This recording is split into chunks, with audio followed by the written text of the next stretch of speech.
What's going on, boys? No Guides here. Welcome back to another video. Welcome back to the weekly tactics update for both old gen and new gen for those that are going in the weekend league. And don't forget the World Cup mode is coming out soon, so you're looking for your rank 1 tactics. Here they are. Now we do have a defensive tactic, one to close out the game, one when you're winning, the anti-pressure tactic. As I mentioned last week, we do have, of course, the 4-2-3-1, the formation to be using for all aspects of the game. That's balanced to start the game with, which is quite wide. We have the 5-2-1-2, a new addition, which is a narrow formation, but also has the width of the left back and right back. So it's a narrow approach. Think of it like a 4-1-2-1-2 with a left back and right back going forward. And then we have the 4-2-4, the constant pressure, the comeback formation if you are losing inside the game. So let's go straight into it. So when you start the game, you want to be starting on a 4-2-3-1. But we're going to start off with a 4-3-3 third variation. This is the formation to be using when you're inside the game and you're winning, for example, 2-0, and it's 70 minutes and your opponent turns on constant pressure. This is the anti-constant pressure tactic. Nothing has really changed here. The addition that I have made, and people are saying this for feedback, can you give me the live examples of what you have changed? Try drop back. Initially, I didn't really want to delve down it because it does promote somewhat of negative football, which is, let's be completely candid, I don't like playing that. But I think if you're using this as purely an anti-constant pressure tactic, it balances the play of things because constant pressure is so effective. The idea is you're narrow, compact together.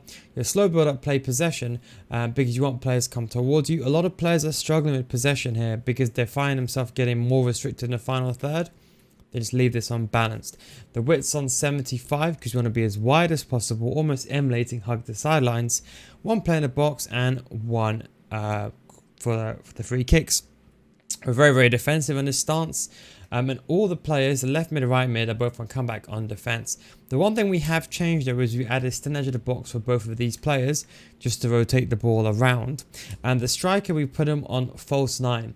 Ideally, you'd want someone who's got a good agility and balance. So what I'd recommend is if you have, for example, a Neymar or an Mbappe, put him here. And the reason for this is someone like Neymar's perfect because with a false 9, they don't actually play as a striker, they're outside the box and they can help you to retain possession and give you a passing option in midfield. Why is that important? Because Correa, don't forget, he drops in to create a back 5. So you almost lack this centre mid cam centre forward area. So Neymar's covering for that without losing in particular a straight striker or straight centre mid. For the left CDM and right CDM, cut passing lane, throw and cover center. Deep line for them is fine. Left back, right back on stay back and overlap, and that is how it is for them for both the left back and right back. And Correa is the player that is going to be the player that's using drop between offenders. Now we also put him on the edge of the box for a cross. Not that it's going to matter because he's going to be he's going to be on stay back while attacking as a drop between offender. What I'm essentially saying is he will drop in over here and it will create the back line of 5 and you'll have 2 CDMs and then you'll have a left wing, right wing, and then you have like a center forward drop and then there's a false 9. So it's the most defensive formation in the game, period.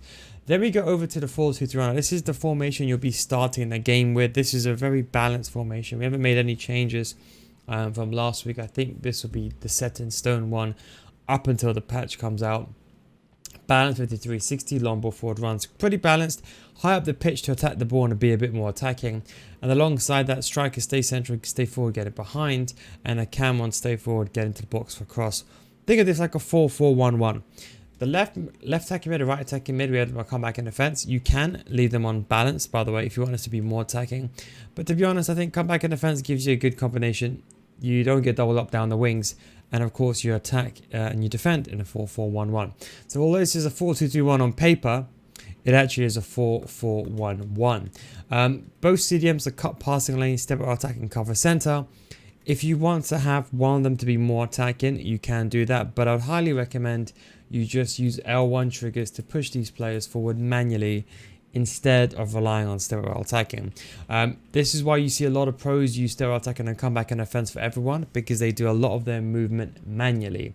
RB, creative runs, L1 switching, LB, etc, etc. Left back, right back, stay back, conservative overlap, and default for the rest. I think that's pretty much self-explanatory.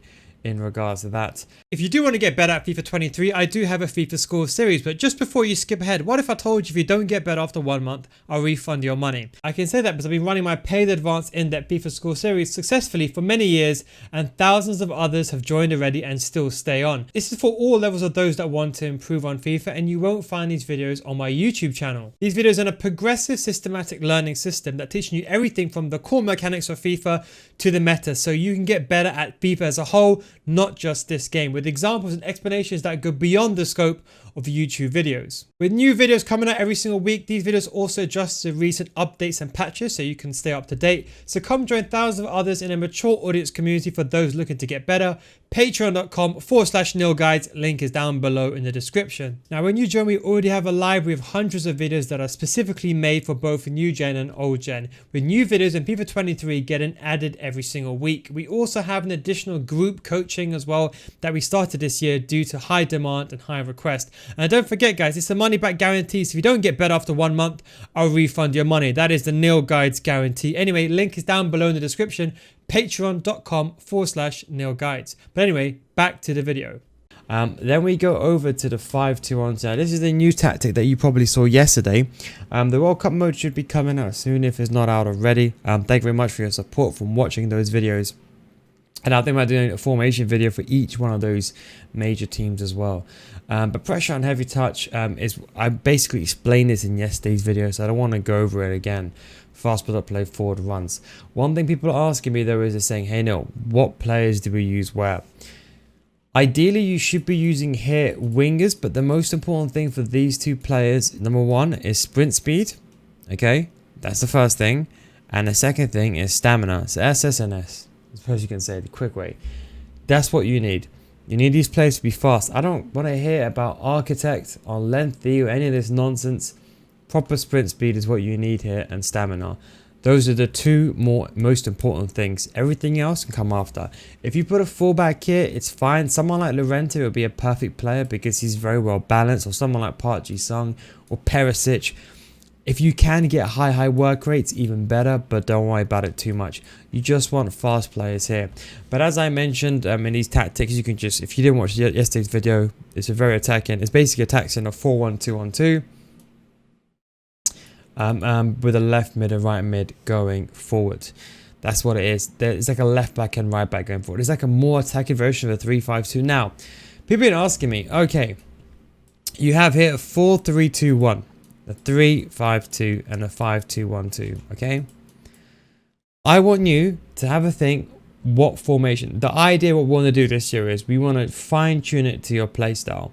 That's what we want to do this year. So where 90% of you may prefer this formation, you might be in the 10% that prefer this. Realistically, it's probably going to be, I think all of you guys like this formation, but there might be, for example, 10% that really enjoy the 3. Well, let's be honest, it's probably going to be majority enjoyed this, but there might be some of you that might enjoy the 5-2-1-2 more. I actually use both the 5-2-1-2 and the 3-5-2, both of them together. They both have different functions. One's wider, one's more narrow for the left back and right back. In a 5-2-1-2, much more wider, and one's more narrow in attack, but the left mid and right mid are more involved in the attack centrally. So they have different routes. So we're going to use the 5-2-1-2. If you really do like a formation, let's say like, no, look, I cannot get rid of the 4-3-2-1. It's my go-to. Just put it in this slot, in your defensive slot, and just get rid of press out possession loss. That way it becomes a bit more balanced. Over time, we're going to teach you how to swap and change certain formations to make them more defensive and more attacking. We'll go through that as the year goes on. But the 5-2-1-2 pretty much self-explanatory. These are the instructions. Just pause these again. I made a video on this yesterday, so I'm not going to really go over this again. But feel free just to pause the video and copy these tactics as it is. Pretty much self-explanatory. Goalkeepers on super keeper, don't forget about that. And the left back and right back stay back, conservative and overlap for both of them. How do they go forward? Use the D-pad tactics up and then left, and you activate attacking fullbacks, and you can also use up and then right to activate hug the sidelines. If you have no idea what D-pad tactics are and you don't know what I'm talking about, just put them both on during the attack. But you ideally want to be using D-pad tactics. Then we go over to the 4-2-4, the comeback formation. This is the formation if you're 2-0 down and you need to really press. Okay, this is like if you're using 5-2-1-2 and you're even using team press or 4-2-3-1 team press not working. This is do or die comeback formation. You switch to it. Yes, it's a bit too overpowered in my opinion, for my liking anyway. It shouldn't be in the game, I agree. But 4-2-4 is basically a 4-4-2 but more attacking. Very, very attacking. You win the ball back, you want to be high up the pitch and very, very wide. Obviously the best formation for pressing is a 4-4-2 or some variation or shape of that. Fast put up, direct passing, 40 and 7.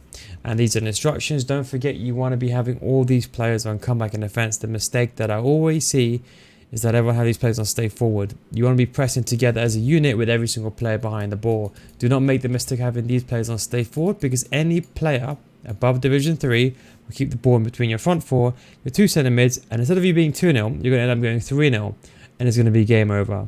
So make sure you don't make that mistake. Both CDMs are cut passing lanes, still attacking cover centre.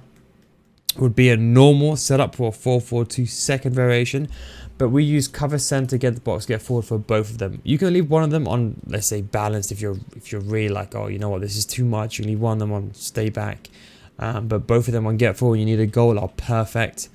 Left back, right back, stay back, conservative, and overlap. And that is, of course, the weekly tactics update. Anyway, guys, hope you enjoyed this video. Thank you very much for watching. Don't forget, if you want to get better at FIFA, you can come join my FIFA School Series, patreon.com/nilguides. If you don't get better after 1 month, I'll refund your money. Just click here or click on the link down below in the description. Anyway, guys, thanks for watching. Take it easy. And of course, I'll catch you next time. Peace out.